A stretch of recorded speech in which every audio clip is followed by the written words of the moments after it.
वासुदेव का आगमन हो चुका है। सुंदर गुरु वंदना के साथ में आज कथा के विराम दिवस पे हम सभी प्रवेश करेंगे। जय जय श्री राधे, हर हर महादेव, श्री शिवाय नमस्तुभ्यं।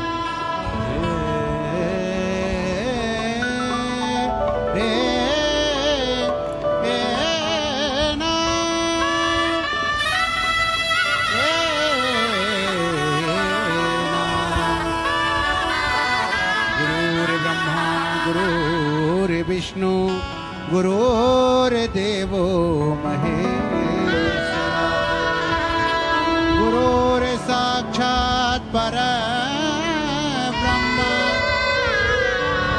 तस्मै श्री गुरुवे नमः। मैं बारी जाऊं रे, बलिहारी जाऊं रे, मैं बारी जाऊं रे, बलिहारी जाऊं रे। हमारा सतगुरु आंगन आया, मैं बारी जाऊं रे, हमारा सतगुरु आंगन आया, मैं बारी जाऊं रे। बारी जाऊं, बलिहारी जाऊं, बारी जाऊं रे, मैं बारी जाऊं रे, बलिहारी जाऊं रे। हमारा सतगुरु आंगन आया, मैं बारी जाऊं रे, हमारा सतगुरु आंगन आया, मैं गंगा गोमती नहाया। हमारा सतगुरु आंगन आया, मैं गंगा गोमती नहाया, हमारी निर्मल हो गई काया, मैं बारी जाऊं रे, हमारी निर्मल हो गई काया, मैं बारी जाऊं रे।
विश्वनाथ भगवान की, महाकालेश्वर भगवान की, ओंकारेश्वर भगवान की, कुबेरेश्वर महादेव की।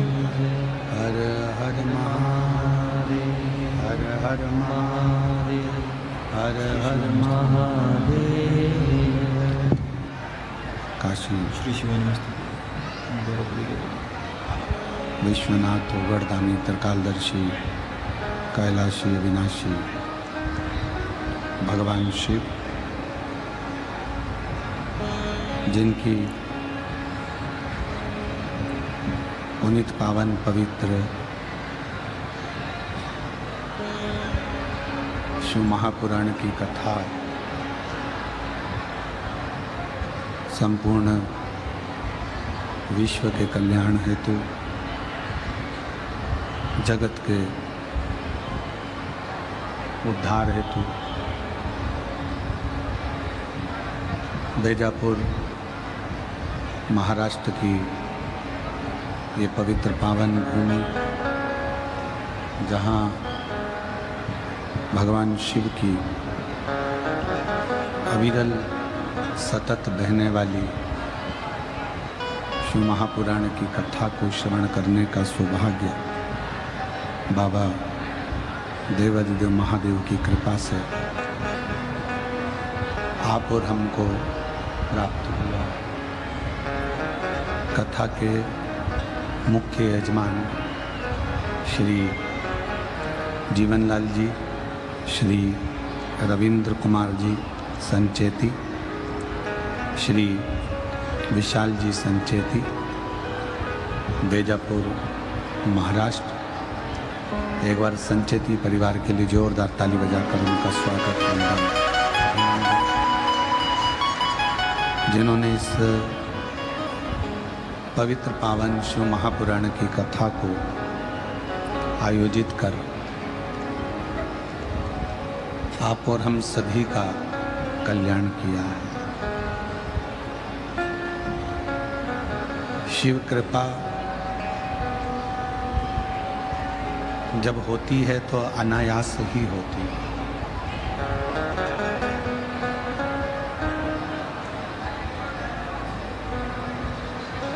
अचानक कहीं से सूचना मिल जाए कि शिव पुराण हो रही है या भगवान शंकर का मंत्र जाप, नाम जाप, स्मरण, कीर्तन हो रहा है, तो ये समझें कि भगवान शिव ने, भगवान शंकर ने अपने भक्तों के कल्याण के लिए उनको मिलने के लिए बुलाया।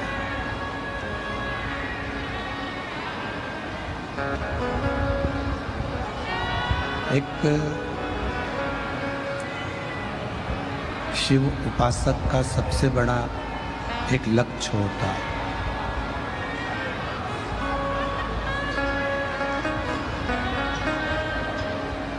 और शिव उपासक का जो लक्ष्य है वो है भगवान शिव की कथा को श्रवण कर कर शिव को अपने भीतर उतार।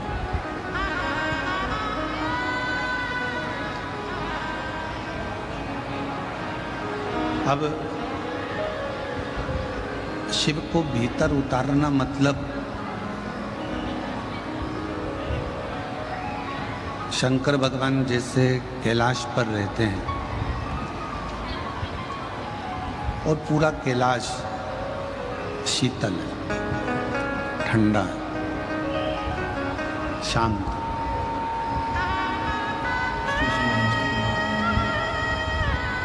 उसी तरह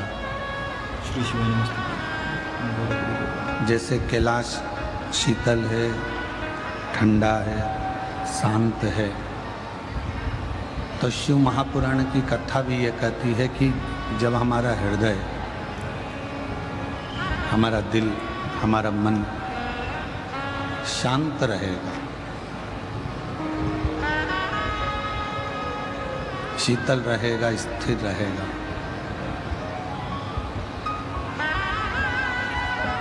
तो शिव हमारे भीतर अपने आप उतरते चले जाते। अब प्रश्न ये उठता है कि शिव है कौन जिसको हमारे अंदर हमको उतारना है, हमारे भीतर उसको संजोना है, बिठाना है। तो कहा शिव विश्वास, जो रामचरितमानस में तुलसीदास जी ने लिखा, शंकर विश्वास रूपी।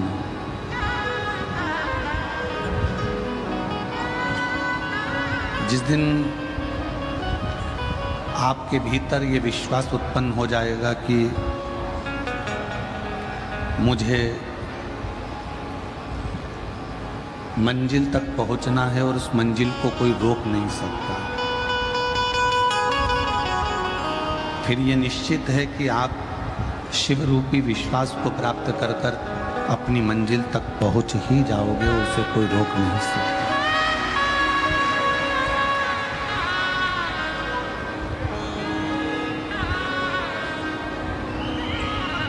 एक शिव उपासक,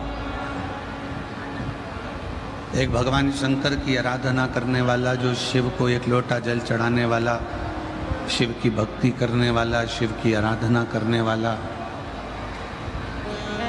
किसी विषम परिस्थिति में डोलता नहीं, वो भटकता नहीं है।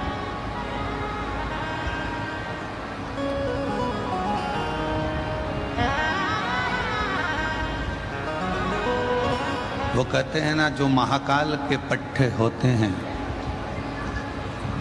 जो महाकाल के पट्टे होते हैं, वो सब इकट्ठे होते हैं।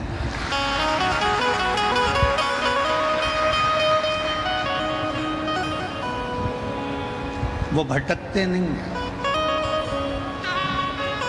एकत्रित होकर जो सामने मुसीबत आई हुई होती है, उस मुसीबत का सामना करते हैं। आज के समय में एक होड़ लगी हुई है, हिंदू राष्ट्र बनाना है, हिंदू राष्ट्र बनाना है, हिंदू राष्ट्र बनाना है।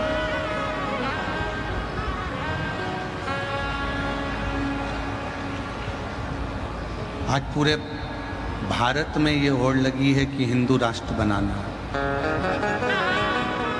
पर हिंदू राष्ट्र तुम्हारे चिल्लाने से बन जाएगा क्या? हिंदू राष्ट्र कब बनेगा? जब एक हिंदू पर तकलीफ आए और पूरा हिंदू एक हो जाए, तब समझना कि हिंदू राष्ट्र बन गया।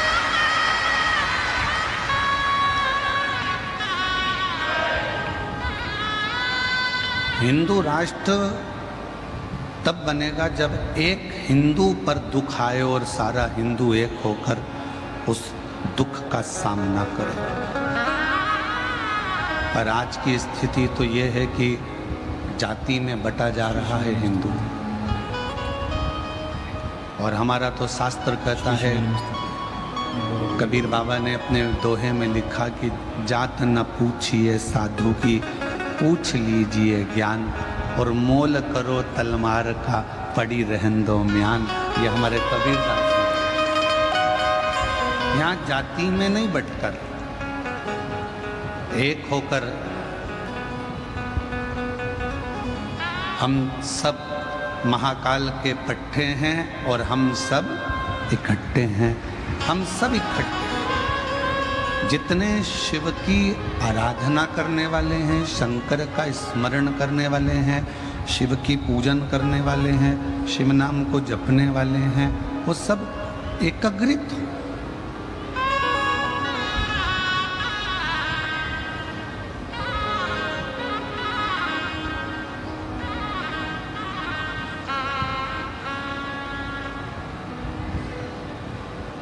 कई माताएं कह देती हैं, गुरुजी आज का ज़माना बड़ा बेकार है, लोग अपना मतलब निकालते हैं और मतलब रहता है तब बात करते हैं, मतलब रहता है तो काम निकाल लेते हैं और चले जाते हैं।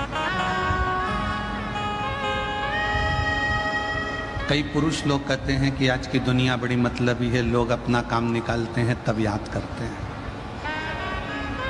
जब काम होता है तब याद करते हैं।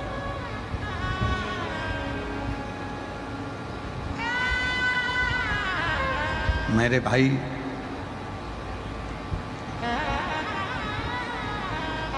आप कहते हो कि दुनिया मतलबी है, जब काम होता है तब लोग बात करते हैं, जब काम होता है तब लोग पूछते हैं, जब काम होता है तब लोग नमन करते हैं, जब काम होता है तब लोग हाथ जोड़ते हैं, उसके सिवाय कोई हाथ नहीं छोड़ता।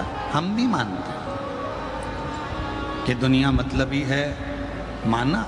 आप कह रहे हो कि दुनिया मतलबी है, जब ज़रूरत पड़ेगी तो आपके हाथ भी जोड़ेंगे, नमन भी करेंगे, फ़ोन भी लगाएंगे, बात भी करेंगे, पूछेंगे, और मतलब निकलने के बाद फिर वैसे की वैसे हो जाए।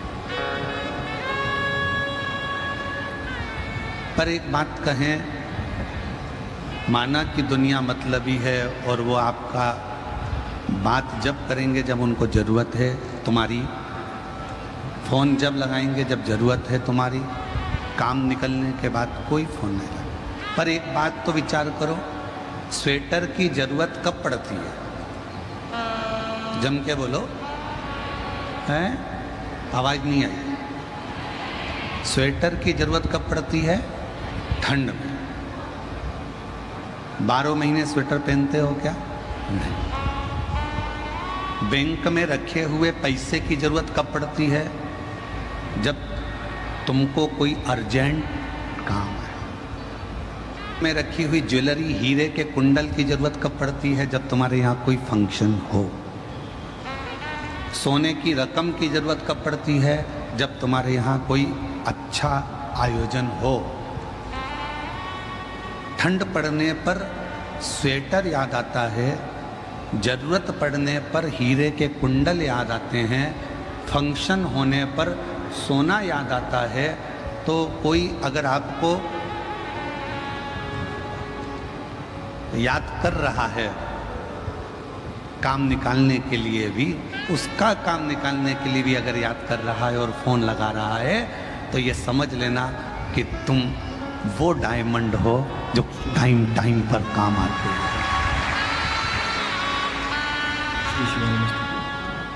तुम वो सोना हो जो समय समय पर काम आते हो। तुम वो स्वेटर हो जो ठंड में काम आते हो।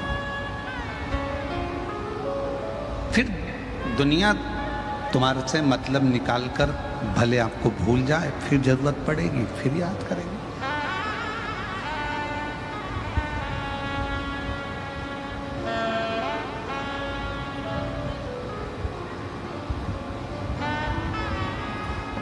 आप एक दूसरे के प्रति जब तक समर्पण का भाव नहीं रखोगे,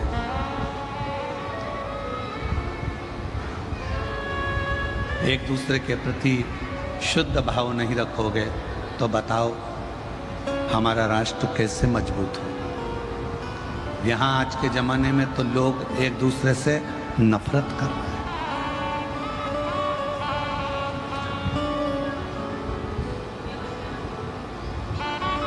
एक दूसरे से नफरत करी जा रही है।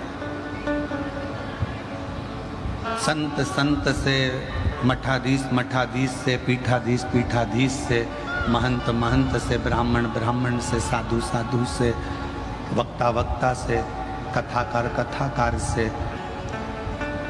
बहन बहन से, भाई भाई से, रिश्तेदार रिश्तेदार से, मित्र मित्र से आज के समय में ईर्ष्या रखना। पर मेरे परमात्मा ने, मेरे शिव जी ने ईर्ष्या को बहुत दूर पटका।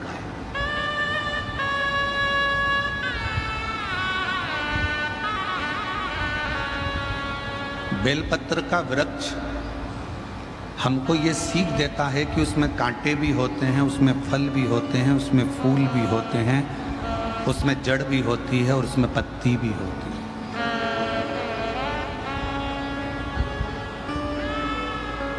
बेलपत्र का वृक्ष ये हमको सीख देता है कि इतने पूरे वृक्ष में से तुमको क्या चाहिए वो तुम ग्रहण करो। इस पूरे वृक्ष में से आपको फल चाहिए, फल ले। वृक्ष में से आपको पुष्प चाहिए, आप पुष्प ले। इस पूरे वृक्ष में से आपको बेलपत्र चाहिए, आप बेलपत्र ले।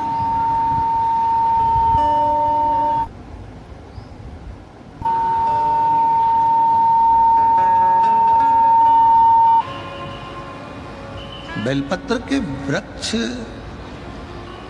के जैसे ये पूरा संसार सागर है। इस संसार सागर में जड़ जैसे लोग भी रहेंगे, संसार सागर में कांटे जैसे लोग भी रहेंगे, संसार सागर में फूल जैसे लोग भी रहेंगे, संसार सागर में बेलपत्र अगर मन तीन को नहीं भरना चाहिए। पहले नंबर पर रोगी, जिसके शरीर में बहुत ज़्यादा रोग है, डॉक्टर ने आराम करने का बोला है, उस व्यक्ति को कावड़ नहीं भरना चाहिए, उसको आराम करना चाहिए। दूसरा, गर्भवती नारी जिसका गर्भ है 2 महीना, 4 महीना, 6 महीना, 8 महीना, 7 महीना, 9 महीना, 1 महीना जिसका गर्भ ठहर चुका है, गर्भवती नारी को कावड़ नहीं भरना चाहिए। उसको घर में रहकर प्रभु का मंत्र जाप करना चाहिए। तीसरा, रजस्वला नारी, रजो धर्म से है, रजो धर्म के अंतर्गत है, कावड़ नहीं भरना। श्री शिवाय नमस्ते। कावड़ का जल चढ़ाया हुआ 2 लोगों के लिए श्रेष्ठतम होता है। एक, जो व्यक्ति बहुत बीमार होता है उसको कावड़ का चढ़ा हुआ जल का 2 बूंद उसके शरीर पर, हृदय, नाभि, शीश, कर्ण और कंठ इस जगह पर लगाया जाता है, जिससे वो 15 दिन 20 दिन के अंदर अच्छे से चल सके, उठ सके और बैठ सके। कावड़ का जल, चढ़ाया हुआ जल लाकर घर के आंगन में, घर के दरवाजे पर उससे सींचन किया जाता है।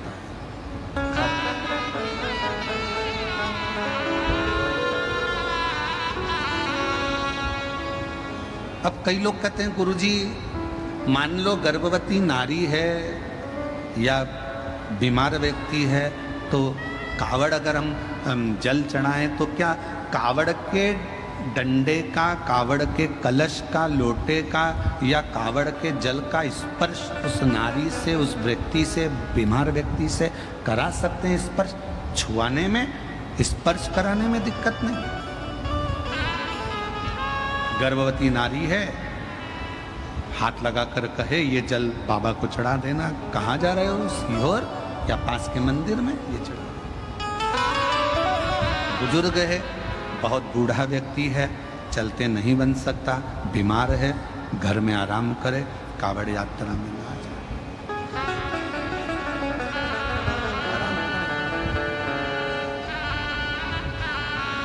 कावड़ लेकर जब चलते हैं तो व्यर्थ की बातों को ना करते हुए शिव की भक्ति की बातें करना चाहिए। बोल बम, बोल बम, बोल बम, बोल बम।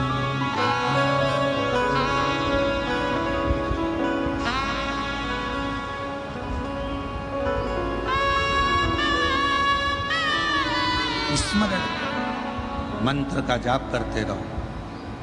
श्री शिवाय नमस्तुभ्यं, श्री शिवाय नमस्तुभ्यं, श्री शिवाय नमस्तुभ्यं, श्री शिवाय नमस्तुभ्यं, श्री शिवाय नमस्तुभ्यं, श्री शिवाय नमस्तुभ्यं। शिव नाम का जप करो, शिव का उच्चारण। व्यर्थ की प्रपंच से दूर रहो।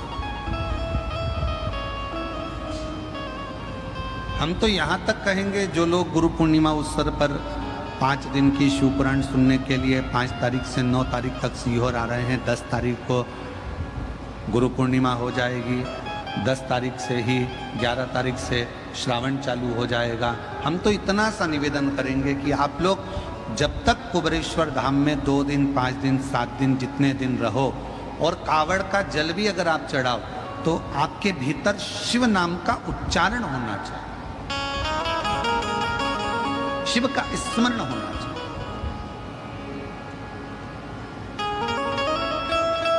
आप जितनी जितनी शिव भक्ति को धारण कर सकते हो सावन के महीने में उतना करो।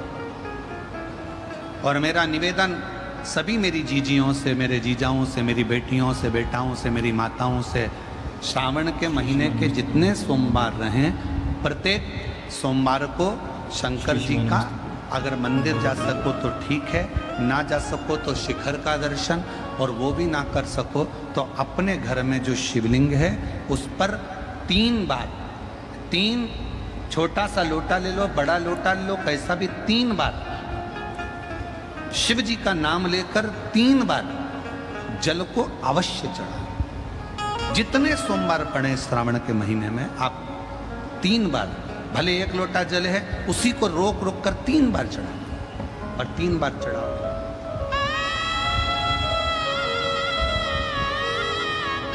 जैसे शिव मंदिर में 3 ताली का जैसे शिव मंदिर में 3 ताली का नियम है, सावन महीने में 3 लोटा अर्थात 2 लोटा जल पर रुककर 3 बार अगर जल चढ़ाया जाता है तो ब्रह्मा, विष्णु और महेश उस जल को स्वीकार कर कर तेरे घर का भंडार भर दे।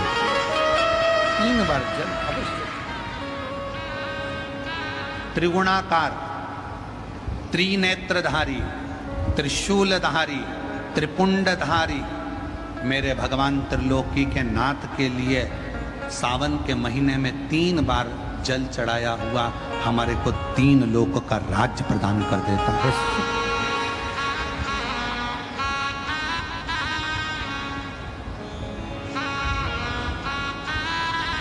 गुरुजी, इसका कहीं प्रमाण मिलेगा? क्यों नहीं मिलेगा?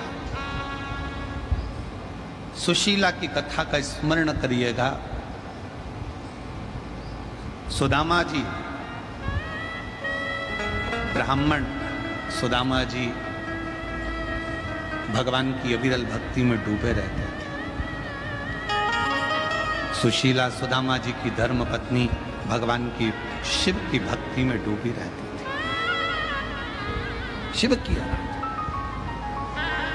कई लोगों ने कहा कि सुदामा जी की जो पत्नी थी बड़ी गुस्सेल थी, बहुत क्रोध करने वाली थी, गुस्सा करने वाली थी। सुदामा जी की पत्नी बहुत गुस्सा करती थी। सुदामा जी पंडित जी थे, ब्राह्मण थे और उनकी पत्नी ऐसी थी? नहीं। कई लोगों ने पंडित जी की पत्नी को बड़ा वैसा समझ रखा रहता है कि बहुत गुस्से वाली होती है, बहुत क्रोध वाली होती है। ऐसा नहीं। सुदामा जी की पत्नी, हाँ, सुदामा जी की पत्नी एक बात जरूर कहती थी। क्या? जाओ द्वारकाधीश के दरवाजे पर जाओ। तो कहती है।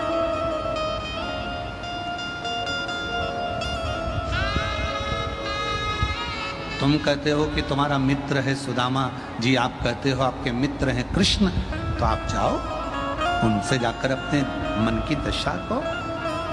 तो सुदामा जी की पत्नी कोई बुरा तो नहीं कर रही है अगर द्वारकाधीश के पास भेज रही है तो?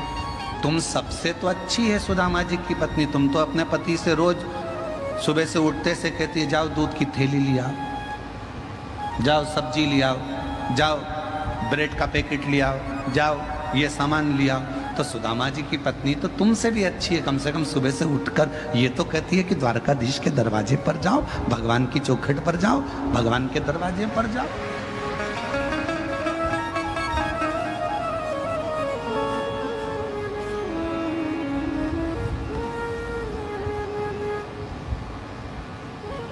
आज एक समाजों के अंदर विवाद छिड़ा हुआ है। कोई कह रहा है ये समाज, कोई के वो समाज। पर सुदामा जी ब्राह्मण थे और भगवान कृष्ण यादव थे, यदुवंश था। पर उन दोनों का प्रेम कितना था कि सुदामा के बिना कृष्ण नहीं और कृष्ण के बिना सुदामा नहीं। एक लाइन आज के समय के लोगों के लिए ये लाइन प्रेरणा देती है। जितनी राधा रोई रोई कान्हा के लिए, जितनी राधा रोई रोई कान्हा के लिए, कन्हैया उतना रोया रोया है सुदामा के लिए, कन्हैया उतना रोया रोया है सुदामा के लिए। राधा जितनी रोई रोई कान्हा के लिए, राधा जितनी रोई रोई कान्हा के लिए, कन्हैया उतना रोया रोया है सुदामा के लिए, कन्हैया उतना ना रोया रोया रे सुदामा के लिए। आज के समय के लोग समझ नहीं पा रहे भगवान कृष्ण और सुदामा की मित्रता। आज एक दूसरे के द्रोही बनकर लोग खड़े हुए।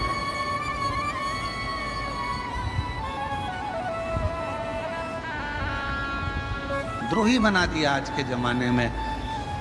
हम इस पक्ष के, हम इस पक्ष के, और आपस में झगड़ा कराया जा रहा है। रोज टीवी खोलो तो डिबेट चालू है। उस डिबेट में कोई इसको गलत कह रहा है, कोई उसको गलत कह रहा है। हम तो निवेदन करेंगे इन डिबेट के चक्कर में ना पड़ते हुए शिव के चक्कर में पड़ जाओ, भगवान के हो जाओ, भगवान की भक्ति। क्या दिमाग खराब कर, सुबह से शाम तक वो इनको कुछ कहेगा, वो उनको कुछ कहेगा, आपस में झगड़ा होता रहेगा, आपस में लड़ाइयाँ होती रहेंगी और समाजें टूटती रहेंगी। ठीक है नहीं?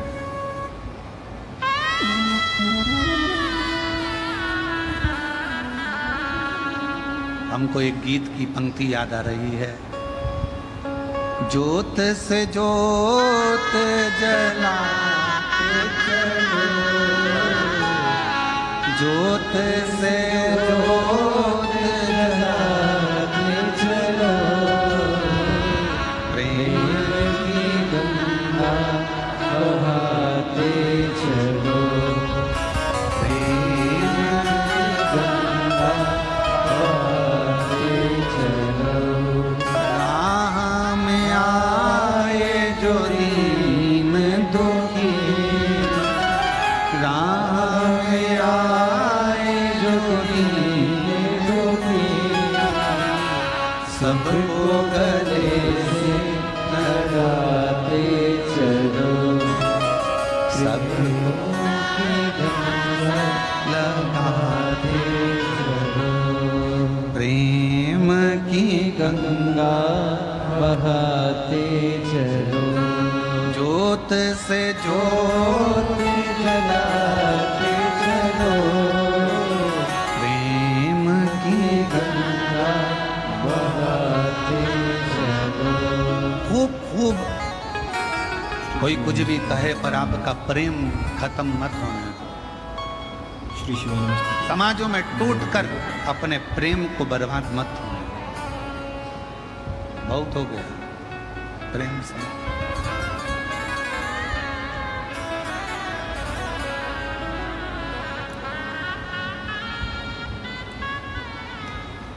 आपको मालूम है अंग्रेज जब भारत में आए थे ना, तो अपने साथ एक भी लड़ने के लिए सैनिक नहीं लाए थे।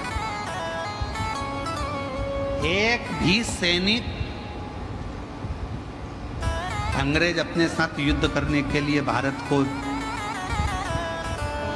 शासन करने के लिए लेकर नहीं आए थे। भारत पर राज्य अंग्रेजों ने कैसे करा? जब एक बार अंग्रेज आया और एक किसान के खेत में एक घोड़ा अंदर घुस गया, गाय अंदर घुस गई और उसका फसल खा रहा था। पास वाले किसान से कहा, भाई वो देखो पड़ोसी के खेत में गाय पूरी फसल खराब कर रही है, घोड़ा पूरी फसल खराब कर रहा है। तो पास का खेत वाला बोला, मुझे क्या करना, वो तो दूसरे का,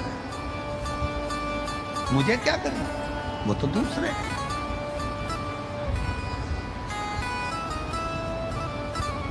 जेठानी के बच्चे को अगर देवरानी डांट दे, देवरानी के बच्चे को जेठानी डांट देना, तो समझ लेना कि तुम्हारे परिवार की एकता है। एक शब्द उसने कहा, एक शब्द इसने कहा और आपस में एक दूसरे के भीतर तकरार नहीं है, तो समझ लेना कि परिवार में एकता है। दुनिया राज्य करती है कब? जब आपस में फूट डालती है। अंग्रेज ने कहा कि पड़ोसी के खेत को गाय खराब कर रही है, घोड़ा खराब कर रहा है, तुम कुछ, वो तो पड़ोसी का है, मेरा थोड़ी ना है। और जब यही सोचकर अंग्रेजों ने बस सैनिक लेकर नहीं आए, इन सबको अपना बनाते चले गए और अपने पड़ोस के क्षेत्र पर कब्जा करते चले गए, वहाँ के लोगों को मिलाते चले गए और धीरे धीरे भारत पर शासन किया।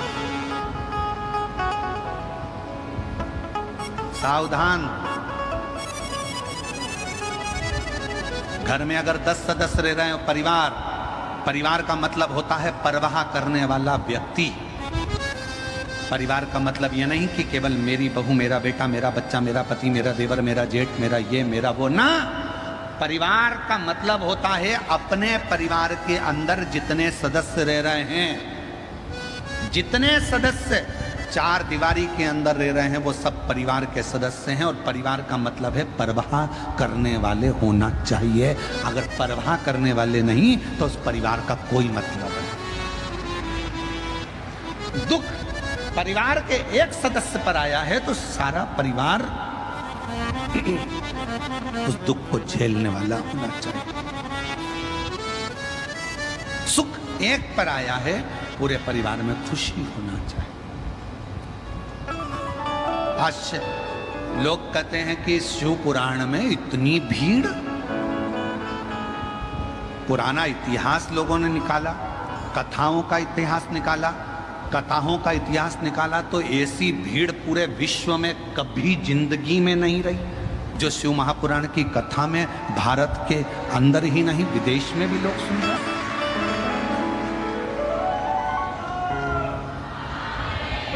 इतने बड़े बड़े पंडाल जिसमें लाखों लाखों भक्त अंदर भरा जाते हैं, एक पंडाल के अंदर 2 पंडाल, 3 पंडाल, 4 पंडाल और बाहर ग्राउंड में भक्त। क्या दिया सियोर वाले महाराज ने तुमको? ना सियोर वाले महाराज ने कोई बबूती दी, ना बेल दी, ना कोई नारियल दिया, ना तुमको कोई बूटी दी, ना कोई तुमको औषधि दी। सियोर वाले महाराज ने तुमको कुछ नहीं दिया। सियोर वाले महाराज ने तो केवल एक ही चीज कही है, अपने पास के मंदिर में लोटा भर के जल चढ़ाओ और श्री शिवाय नमस्तुभ्यं बोलते जाओ, सारा दुख कटता। तुम अपने गांव से आते हो, 200-500 रुपए तुम्हारे खर्च होते हैं, डीजल के, पेट्रोल के, आने के, खाने के, आने जाने में कितना खर्चा होता है ये तुम जानते हो। कपड़े गीले हो रहे हैं, नीचे कीचड़ है, बैठने की जगह नहीं है, कई जगह गंदगी पड़ी है, उस पर पन्नी बिछा कर बैठे रहते हो। बच्चे साथ, परिवार साथ, पति साथ, रिश्ते साथ। किसके लिए आए हो? तुम सियोर वाले महाराज के लिए नहीं, उस ओघड़दानी के लिए आए हो, शिव, उस ओघड़दानी। अब क्या दिया? दुनिया के लोग कहते हैं इतनी भीड़ कहां से आ रही है, समझ नहीं आता। ये शिव भक्तों को हमने एकत्रित नहीं करा। किसी के दरवाजे पर जाकर एक चावल का दाना, ये आप पूछिए विशाल जी संचेती जी से, इन्होंने किसी के यहाँ जाके पत्रिका दी क्या? विशाल संचेती जी से पूछिए किसी को इन्होंने निमंत्रण दिया क्या? नहीं। अगर बैनर भी लगे हैं, पोस्टर भी लगे हैं तो केवल बेजापुर में लगे हैं। बाकी के सारी दुनिया के लोग इस पवित्र कथा का लाभ लेने के लिए आते हैं, शिव पर विश्वास करते हैं, भरोसा करते हैं, शंकर पर भरोसा करते हैं, शिव पर आश्रित होकर। कोई धन नहीं बांटा जा रहा, कोई संपदा बांटी नहीं जा रही, कोई दौलत नहीं दी जा रही है। और कितनी प्रतीक्षा आपकी, कितना संयम आपका। सुबह से जगह संभाल कर बैठती हो, 1 बजे कथा चालू होती है, जगह सुबह 9 बजे से संभालती, एक जगह बैठी रहती, एक जगह बैठी रहती, धीरे धीरे इंतजार करते करते कब 1 बज जाता है, 1:30 बजे सियोर वाला महाराज कथा करने आता है और 4 बजे कथा छूटने के बाद मन को इतनी शीतलता मिल जाती है, ऐसा लगता है मेरे कुबेर भंडारी ने भंडार लुटा दिया। क्या मिला, क्या दिया,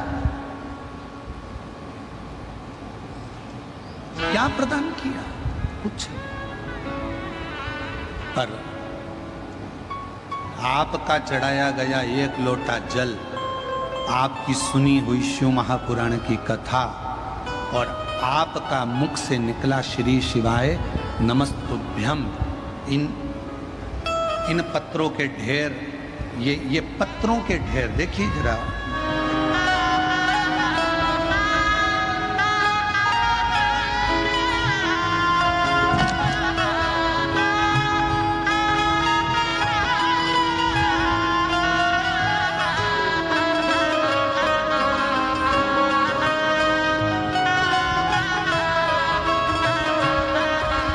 ये पत्रों का ढेर बताता है कि शिव करुणा कैसे करता है, शिव दया कैसे करता है और अपने भक्त की झोली कैसे भरता है। ये पत्रों का ढेर है। और ऐसे पत्र किसी एक जगह के नहीं रहते, ऐसे हर कथा में भक्त लिखता है, आते हैं। उसमें से 7 दिन में 4-4 पत्र भी अगर हम पढ़ें तो थोड़े बहुत पत्र पढ़ने में आते हैं, बाकी के सब शिव भक्तों का दिल इन पत्रों में रखा रहता है, इन पत्रों में। और अब एक नियम बना रहे हैं कि यह पत्र जो हम यहाँ छोड़ कर जाते थे, अब एक नियम, कुबेरेश्वर धाम पर एक कमरे का निर्माण होगा जिसमें कांच लगा रहेगा। ये सारे पत्र बाबा के हैं तो बाबा के धाम में एकत्रित होंगे। ये सब पत्र बाबा के हैं तो बाबा के धाम में एकत्रित होंगे। वो कमरा में जब भी आप कुबेरेश्वर धाम आएंगे, उन पत्रों का दर्शन करेंगे, उन पत्रों की परिक्रमा करेंगे और दर्शन कर कर आनंद पाएंगे कि इसमें शिव का विश्वास छुपा है, शिव का विश्वास।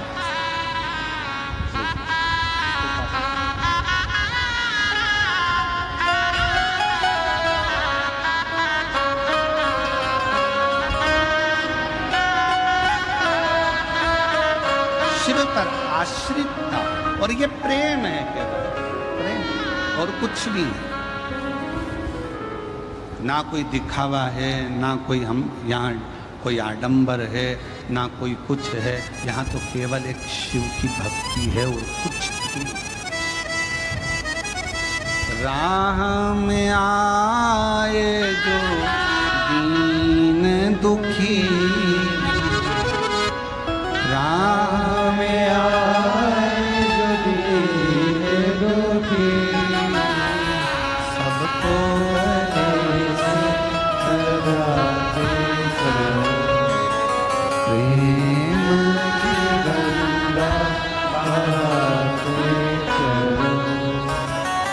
जोत से जोत जलाते चलो, प्रेम की आप जितने उसके समर्पण का भाव रखेंगे, जितना जितना समर्पण का भाव रखेंगे, शिव उतना करीब होगा।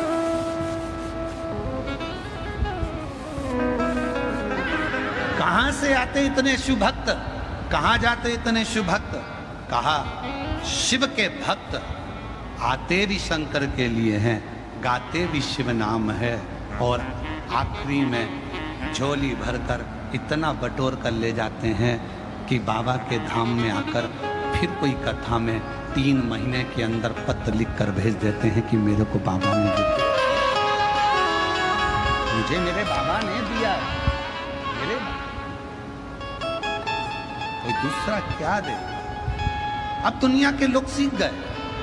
अभी तक कहीं यहाँ आडंबर में जा रहे हैं, कहीं वहाँ जा रहे हैं, कोई कहता ये करो, कोई कहता वो करो, लाखों रुपए खर्च हो जाते पर होता जाता कुछ नहीं। किसी ने कहा यहाँ का दरवाज़ा बंद करो, कोई ने कहा वो दरवाज़ा चालू करो, सारा वास्तु दिखाया, सारा ये दिखाया, सारा वो दिखाया, पर आखिरी में सब कुछ कर कर देख लिया और फिर निवेदन है सब जगह से हार जाओ, आखिरी में फिर कुबेरेश्वर धाम कंकर शंकर की पूजन करने चले जाओ, वहां का रुद्राक्ष फिर आखिरी बिंदु वही है।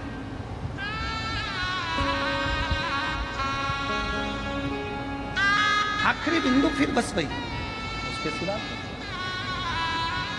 जब लोग गुरु दीक्षा लेने के लिए आते हैं, सीहोर पहुंचते हैं, साल भर में एक ही बार गुरु दीक्षा का महोत्सव होता है।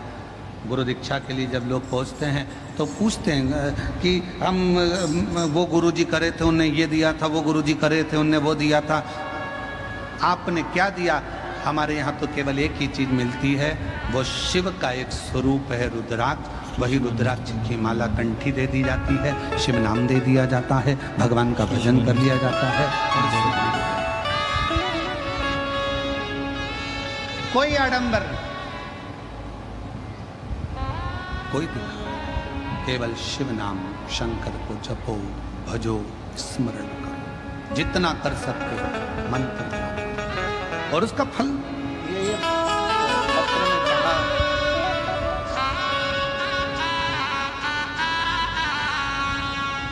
सो आशा दिलीप जगदाले।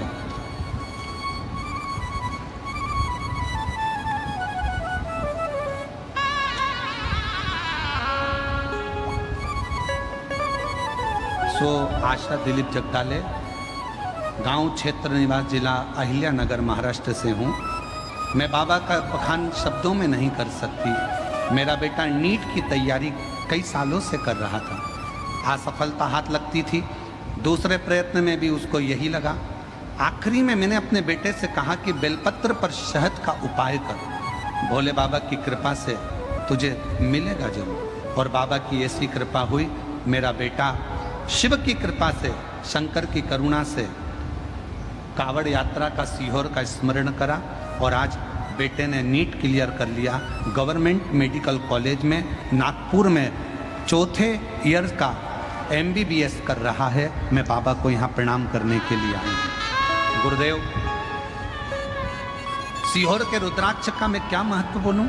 मेरी सासू माँ 60 साल की हैं। फरवरी 2023 में उनको हार्ट अटैक आया था। डॉक्टर ने जब टेस्ट किया फिर बताया कि 80% ब्लॉकेज है, स्थिति गंभीर है और ऑपरेशन नहीं हो सकता क्योंकि इनकी अवस्था ज़्यादा, इनका कोई भरोसा नहीं। जानकर डॉक्टर ने बिना ऑपरेशन के उनको दवाई देकर भेजा। हम लोग घबरा गए, करें क्या? फिर हम वापिस कुबरेश्वर बाबा के धाम गए, वहाँ से रुद्राक्ष लिया और उसको पानी में गलाकर सासू जी को देना प्रारंभ करा। उसके 20 दिन बाद फिर जांच कराई। बाबा की कृपा से उनके सारे ब्लॉकेज खुल चुके थे और ऑपरेशन की जरूरत नहीं। कहीं बैठी हो तो आ सकती हैं। सो आशा दिलीप जगदाले। अब एक पत्र और बड़ा सुंदर है, देखिए। मेरा नाम सुरेखा गंगाधर बाड़ेकर। मैं अंदरसूल तहसील येवला, जिला नासिक से आई हूँ। मेरे बेटे का नाम महेश गंगाधर बाड़केर है। मेरा बेटा 4 साल से आर्मी की तैयारी कर रहा था, लेकिन उसकी परीक्षा पास नहीं हो पा रही थी। तब कथा टीवी पर, आस्था चैनल पर सुनकर फिर से मालेव के गांव की कथा के पंडाल में जाकर सुनी। बाबा से विनय करी। मेरा बेटा भी गया, उसने भी मालेगांव की कथा में बाबा से प्रार्थना करी और एग्ज़ाम दिया। बाबा की ऐसी कृपा हो, 5 पंडाल मेरे बेटे ने पंडाल में सेवा भी करी और कथा भी सुनी, मेहनत भी करी, परिश्रम भी पूरा करा। और जैसा आप कहते हो, पूरी मेहनत के साथ बाबा ने ऐसी करुणा करी, आज मेरे बेटे का आर्मी में सिलेक्शन हो गया। उसका मैं फोटो भी लगा रही हूँ, बेटे का फोटो भी लगाया गया है। आज मैं उसका फोटो लगा रही हूँ। शिव तत्व किसको कहते हैं? एक विश्वास। एक पत्र और बड़ा सुंदर है, देखिए। भोले बाबा का मैं क्या वर्णन करूं। मेरा नाम लक्ष्मणा हनवते है, गांव बखारी, जिला जालना में रहती हूं। कहीं बैठे हों, जिन जिन के पत्र पढ़े हैं वो लोग आ सकते हैं। मेरे बेटा 10 साल से सरकारी जॉब की तैयारी कर रहा था पर नहीं हो रहा था। हम लोग उसके जॉब का पूरा प्रयास करें पर नहीं हुआ। 10 साल निकल गए पर सरकारी जॉब नहीं लगा। आखिरी में बेटे ने हिम्मत छोड़ दी। तब हमने अपने बेटे से कहा, तू हिम्मत मत हार, तैयारी कर। सीहोर वाला महाराज कहता है 4 गुनी मेहनत करो, पढ़ाई करो, रात दिन एक करो और फिर एग्जाम बेलपत्री पर शहद लगा कर दीजिए, फल मिलेगा। और मेरे बेटे ने वही करा। आज मेरा बेटा रेवेन्यू डिप्टी पेंटर के रूप में गवर्नमेंट जॉब में लग गया है। मैं बाबा को प्रणाम करने के लिए यहाँ पर आई हूँ। एक शिव की आराधना, एक शिव की उपासना।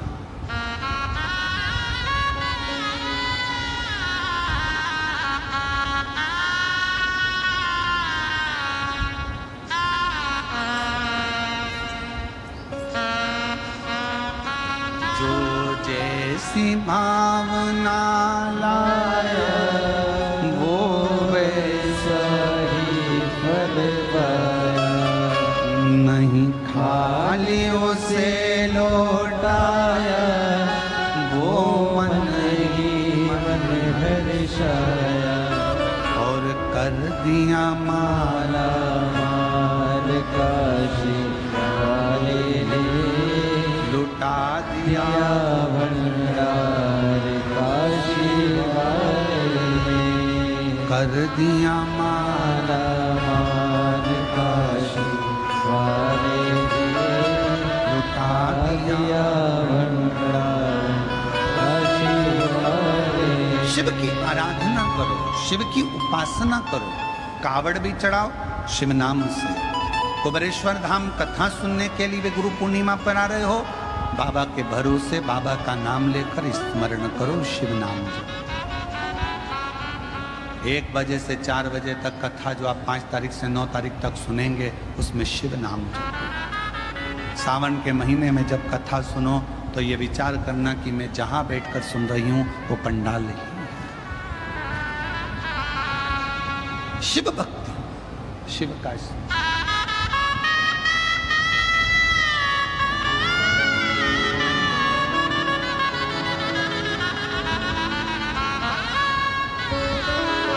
बेटा डॉक्टर बन रहा है, एक बार जोरदार ताली बजाएं साथ।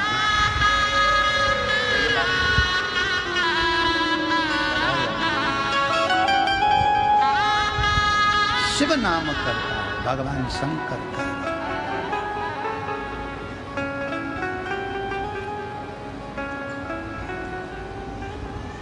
विश्वास शिव का एक प्रतीक है। निवेदन करेंगे शिव महापुराण की कथा में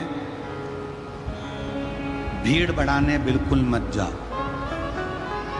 तुम्हारी भीड़ देख देख के अब हमको टेंशन होने लगा। शिव महापुराण की कथा में भीड़ बढ़ाने बिल्कुल मत जाओ। शिव महापुराण की कथा में भाव बढ़ाने के लिए जाओ कि मेरा शंकर शिव।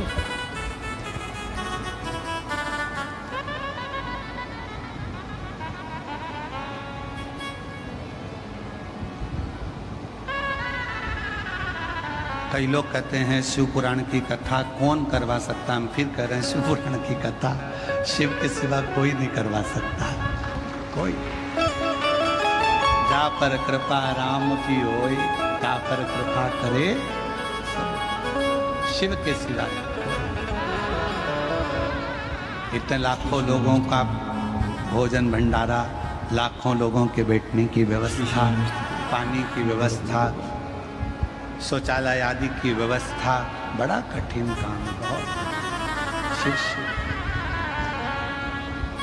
बेजापुर के एक एक लोगों को मैं धन्यवाद देता हूं, तुम लोगों ने बहुत अच्छा संभाला, बहुत सुंदर तरीके से। विशाल संचेती जी को, श्री जीवनलाल जी को, श्री रविंद्र कुमार संचेती जी को साथ दिया और उनकी पूरी मित्र मंडली, पूरे प्रशासन, पूरे प्रशासन, पुलिस बल, collector, IG, DIG, commissioner, SP, SDM, SSP, तहसीलदार, आदि TI, police constable, traffic police, सब खूब शिव का रूप।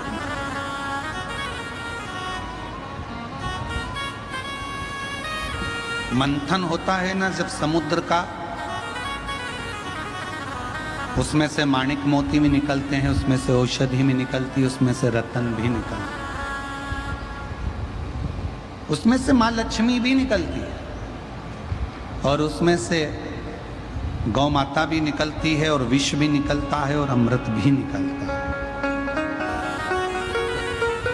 अब ये आपके ऊपर निर्भर करता है कि आपको क्या प्राप्त करना है। और दुनिया के लोग केवल अमृत लेना चाहते हैं, विष कोई नहीं लेना चाहता। पर शिव महापुराण की कथा कहती है जिसने दुनिया की ठोकर खाई है ना, एक दिन वही संसार में पूजाया। सारे देवताओं ने अमृत लिया, सारे देवताओं ने अमृत प्राप्त किया, पर विष कोई लेना नहीं चाहता, विष कोई प्राप्त नहीं करना चाहता। विष किसको अच्छा लगता? किसी पर जो भगवान का भक्त है वो विष मांग रहा। माता कुंती, जब भगवान द्वारकानाथ युद्ध समाप्त हो गया, पांडव विजय प्राप्त कर लिए, सिंहासन पर हस्तिनापुर के युधिष्ठिर बैठ गए, तब भगवान कृष्ण अपने रथ पर बैठकर जा रहे थे और माता कुंती ने उनको रोक लिया। हे कृष्ण, कहां जा रहे हो? कहां? भगवान कृष्ण ने कहा, बुआ जी, अब मेरा कार्य पूर्ण हो गया, अब मुझे जाना हो। तुम्हें सिंहासन मिल गया, हस्तिनापुर का राज्य मिल गया, तुम सुखी हो गए, पूरा सुख तुम्हारे पास में आ गया, अब मुझे हस्तिनापुर छोड़ना पड़ेगा, तुम्हें छोड़कर जाना होगा। तो माता कुंती ने पूछा, कृष्ण, जब मैं दुखी थी, तकलीफ में थी, तब तू मेरे पास में था, और अब मुझे सुख आ गया तो मुझे छोड़कर जा रहा है। भगवान कृष्ण ने कहा कि हमारा तो काम ही यही है, दुनिया के लोगों को खुशी दे देते हैं, उसके बाद हम चले जाते हैं। तो माता कुंती ने कहा, मुझे सुख नहीं चाहिए, मुझे वापस दुख दे दे, पर तू मेरे साथ में रह ले, इससे बढ़कर कुछ नहीं, तू मेरे साथ रह।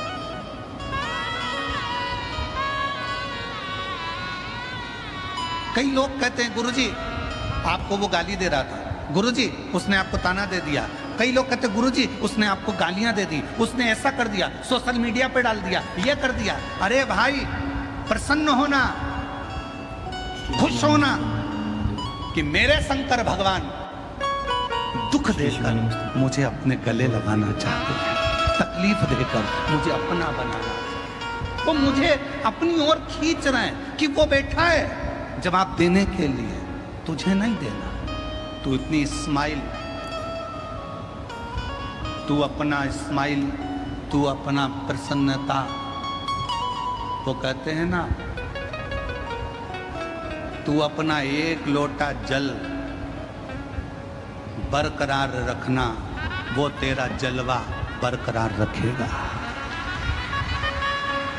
तू अपना एक लोटा जल बरकरार रखना, रोज चढ़ाना, रोज गुणगान करना, रोज मंत्र जाप करना, रोज नाम जाप करना, रोज स्मरण करना, रोज शिव पुराण सुनना। तू अपना एक लोटा जल बरकरार रखना, वो तेरा जलवा बरकरार रखेगा।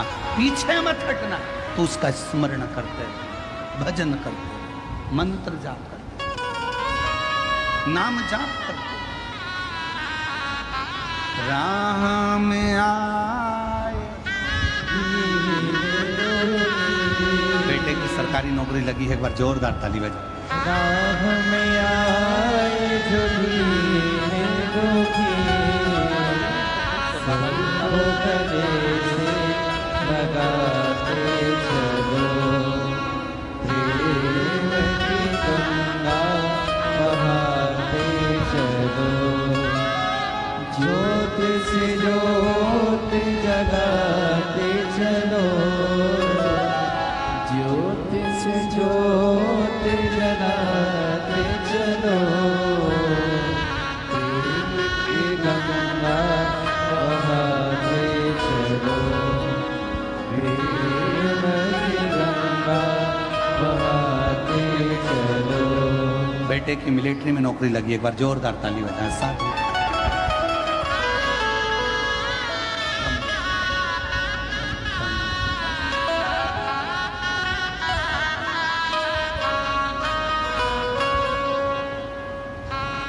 राह में आए जो दीन दुखी,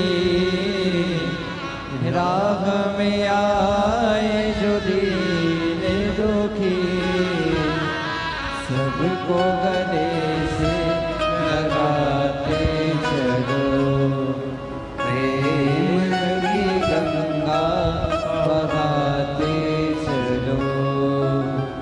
शिव शिव जल को बरकरार रखिएगा तो वो जलवा बरकरार रखेगा। शिव को तुम